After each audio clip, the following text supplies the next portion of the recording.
because we need a judge, and we have very good judges, but there's an open seat. And I think we need to fill that with another judge who has trial experience. Because if you think about it as a scenario, you come in for jury duty and you don't know what you're coming in for, but when you get to the courtroom, they say, oh, this individual is charged with first-degree murder. Yeah. Most people in Pennsylvania know that if I say they're guilty, they're going to jail for the rest of their life. Or it could be a death penalty case.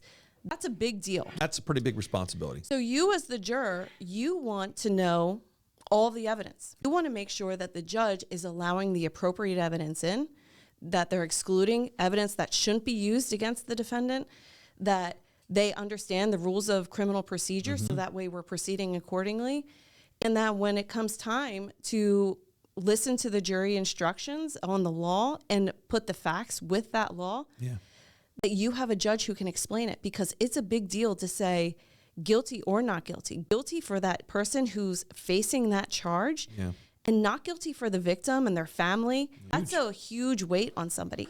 And I don't think you get a judge who hasn't done those things in court in front of a jury before. So I practice the rules of evidence every single day. I go to court every day, and I'm held to a standard of being able to admit evidence. And it's not just like, hey, I want to introduce this and I don't have the right people and the rules don't allow for it. You have to know, and you have to be able, a judge has to be able to make a decision on the spot and make sure it's going to hold up by the superior court.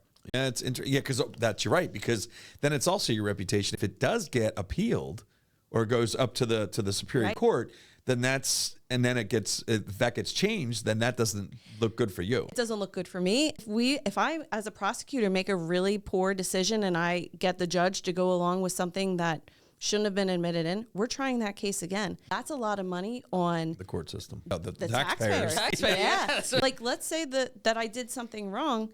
Well, now I've held someone in jail for an extended period of time who maybe shouldn't have been in jail in the first place. So the job is very serious.